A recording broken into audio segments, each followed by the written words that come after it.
Hello friends, இன்றைக்கி நம்ம வீடியோவில் குட்டி குட்டி டிப்ஸ் தாங்க கூட ஷேர் பண்ணியிருக்கேன். வீடியோ ஃபுல்லும் பாருங்கள். பிடிச்சிருந்தா லைக் பண்ணுங்கள். வாங்க என்ன டிப்ஸ்னு போய் வீடியோக்குள்ளே பார்த்து தெரிஞ்சுக்கலாம். ஃபஸ்ட் டிப் என்னென்னு பார்த்தீங்கன்னா, எல்லார் வீட்லேயும் லெமன் வாங்கியிருப்போம். லெமன் அதிகமாக வாங்கிட்டு அப்படியே வச்சிட்டோம்னா மேலே எல்லாம் காஞ்சி போயிடும். ஃப்ரிட்ஜில் வச்சு ஸ்டோர் பண்ணால் கூட ஒரு சில சமயம் தோல் ரொம்ப அழுத்தமாக இருக்கிற மாதிரி இருக்கும். அந்த மாதிரி இல்லாமல் இருக்கிறதுக்கு கையில் கொஞ்சம் போல் தேங்காய் எண்ணெய் இல்லை சமையல் எண்ணெய் எந்த எண்ணெயாக இருந்தாலும் பரவாயில்ல எடுத்துட்டு கையில் தடவிட்டு எலுமிச்சம்பழம் சுற்றியும் நம்ம அப்ளை பண்ணி விட்டுற வேண்டியதான். அப்ளை பண்ணிவிட்டு ஃப்ரிட்ஜில் ஸ்டோர் பண்ணாலும் சரி, வெளியில் வச்சு ஸ்டோர் பண்ணாலும் சரி, எலுமிச்சம்பழம் காயாமல் இருக்கும். நம்ம எடுத்து யூஸ் பண்ணும்போது நம்ம அப்போ வாங்கிட்டு வந்த பழம் மாதிரியே நமக்கு ஃப்ரெஷ்ஷாக இருக்கும். கண்டிப்பாக பயனுள்ளதாக இருக்கும். ட்ரை பண்ணி பாருங்கள். இப்போ வாங்க செகண்ட் டிப் என்னன்னு போய் தெரிஞ்சுக்கலாம். நம்ம சப்பாத்திக்கு மாவு பிசைஞ்சு வைப்போம். ஒரு சில சமயம் நமக்கு மீதமாயிடும். இல்லை நம்ம பிசைஞ்சு வச்ச மாவை மறுநாள் யூஸ் பண்ணிக்கலாம் அப்படிங்கிற மாதிரி நம்ம வச்சுருவோம். அப்படி தூக்கி நம்ம ஃப்ரிட்ஜில் வச்சுட்டோம்னாக்கா இந்த மாதிரி காஞ்சி நமக்கு நிறம் மாறி இருக்கும். அந்த மாவோட நிறம் மாறி இருக்கும். அந்த மாதிரி மாறாமல் இருக்கிறதுக்கு இந்த மாதிரி சின்ன ஒரு டப்பா, எந்த டப்பாவாக இருந்தாலும் பரவாயில்ல, பிளாஸ்டிக் டப்பாவை தவிர்த்துட்டு இந்த மாதிரி டப்பாவில் நம்ம நல்லா அழுத்தம் கொடுத்து காற்று போகாத அளவுக்கு நம்ம பிசைஞ்சு வச்சுருக்க மாவு எல்லாத்தையும் சேர்த்துக்குங்க. சேர்த்துட்டு இது மேலே தேங்காய் எண்ணெய் இருக்குது பார்த்திங்களா, அது கையில் தடவிக்கிட்டு இது ஃபுல்லுமே நம்ம அப்ளை பண்ணி விட்டுறணும். இந்த மாதிரி அப்ளை பண்ணி விடும்போது நம்ம ஃப்ரிட்ஜில் வச்சு ஸ்டோர் பண்ணினா நம்ம எடுத்து யூஸ் பண்ணும்போது கொஞ்சம் கூட காஞ்சே இருக்காது. நம்ம அப்போ பிசைஞ்சு வச்ச மாவு மாதிரியே இருக்கும். நம்மளுக்கு பயன்படுத்துறதுக்கும் ஈஸியாக இருக்கும். காற்று போகாத அளவுக்கு நல்லா டைட்டாக நம்ம போட்டு மூடி எடுத்து வச்சிட வேண்டியதான். இந்த மாதிரி ட்ரை பண்ணி பாருங்கள். மாவு வீணாக போகாமல் நமக்கு அப்போ பிசைஞ்ச மாவு மாதிரியே ஃப்ரெஷ்ஷாக இருக்கும். வாங்க தேர்ட் டிப் என்னன்னு போய் தெரிஞ்சுக்கலாம். நம்ம வீட்டில் கத்திரிக்கோல் யூஸ் பண்ணுவோம். ஒரு சில சமயம் அந்த கத்திரிக்கோல் நமக்கு ஒழுங்காக வெட்டுப்படாது. அந்த மாதிரி கட் பண்ணாமல் இருக்கிற சமயத்தில் வீட்டுக்கு பயன்படுத்துகிற கல்லுப்பு இருக்குது இல்லையா, அதை எடுத்துக்கிட்டு அந்த கத்திரிக்கோலை நீங்கள் எண்ணிக்கையில் 20 டைம் வச்சு இந்த மாதிரி கத்திரிக்கோலை வச்சு கட் பண்ணி விடுங்க. கண்டிப்பாக நல்லா ஷார்ப்பாகிடும். நம்ம எடுத்து வெட்டும்போது நமக்கு டக்குன்னு வெட்டும். இந்த ஐடியா நம்ம வீட்டுக்கு கிச்சனுக்கு யூஸ் பண்ணுற கத்திரிக்கோலுக்கு மட்டும் இல்லை, நம்ம டைலரிங் யூஸ் பண்ணுற கத்திரிக்கோலுமே இந்த மாதிரி செஞ்சு வச்சுக்கலாம். பயனுள்ளதாக இருக்கும். ட்ரை பண்ணி பாருங்கள். வாங்க நெக்ஸ்ட் ஸ்டெப் என்னென்னு பார்க்கலாம். நம்ம வீட்டில் ஆயில் வாங்குவோம். எந்த ஆயில் கவராக இருந்தாலும் பரவாயில்ல.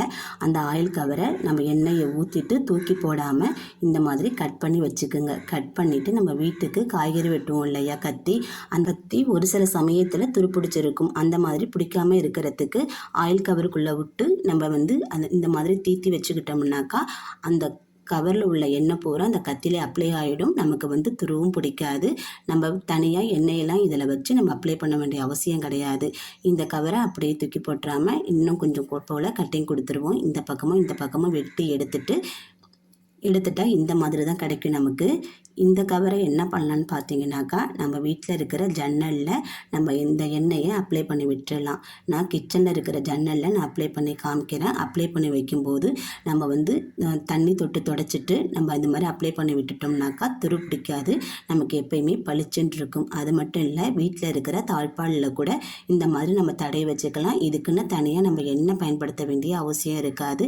தூக்கி போடுற எண்ணெய் கவரில் இருக்கிற எண்ணெயவே இந்த மாதிரி நம்ம பயன்படுத்திக்கலாம். குட்டி குட்டி வேலைக்கெல்லாம் இந்த மாதிரி நம்ம பயன்படுத்திக்கலாம். எண்ணெய் எதுவும் தனியாக அப்ளை பண்ண வேண்டியதை ட்ரை பண்ணி பாருங்கள். வீட்டில் தக்காளி பல்காக வாங்கி நம்ம ஸ்டோர் பண்ணுவோம். அந்த மாதிரி நேரத்தில் இந்த மாதிரி அழுகல் நமக்கு ஏற்படும். அந்த மாதிரி இல்லாமல் இருக்கிறதுக்கு இது மேலே கொஞ்சம் போல் எண்ணெய் தடவி விட்டுக்குங்க. சமையல் எண்ணெயாக இருந்தாலும் சரி, தேங்காய் எண்ணெயாக இருந்தாலும் சரி, அந்த எண்ணெயை தடவி விட்டுட்டு எல்லா தக்காளிலையும் மேலே இருக்கிற அந்த காம்பு பகுதியில் தடவி விட்டுருங்க. தடவி விட்டுட்டு ஃப்ரிட்ஜில் ஸ்டோர் பண்ணாலும் வெளியில் ஸ்டோர் பண்ணாலும் நீண்ட நாளைக்கு தக்காளி கெட்டு போகாமல் இருக்கும். இன்னொரு ஐடியாவும் சொல்லித்தரேன்.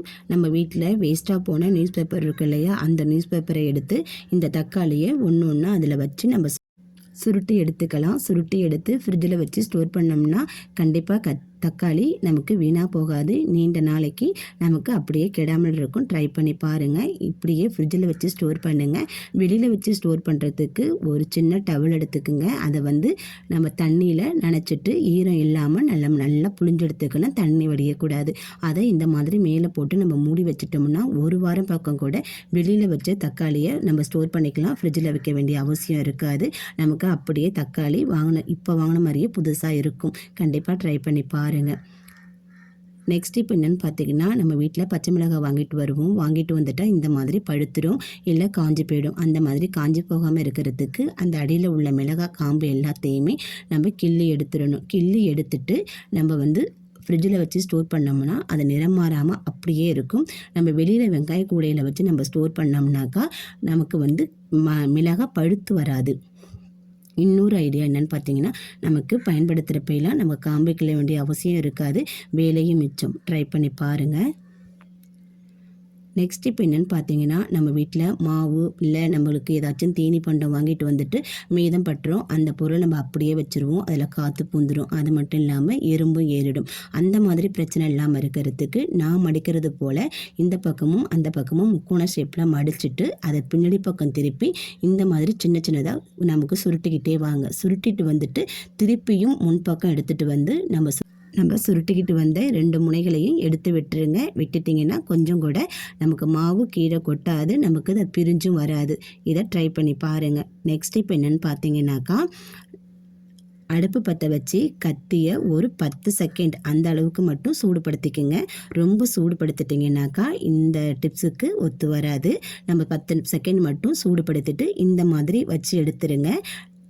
வச்சு எடுக்கும் போது பார்த்திங்கன்னா கவர் கொஞ்சம் கூட நமக்கு பிரிஞ்சு வராது. அது அப்படியே நம்ம பேக்கேஜ் ஒட்டுற மாதிரியே ஒட்டிக்கும். மாவும் கீழே சிந்தாது, எறும்பும் உள்ளே போகாது. 10 செகண்ட் மட்டும் ஸ்டவ் ஆன் பண்ணி கத்தியை சூடுபடுத்தி இந்த மாதிரி ட்ரை பண்ணி பாருங்கள்.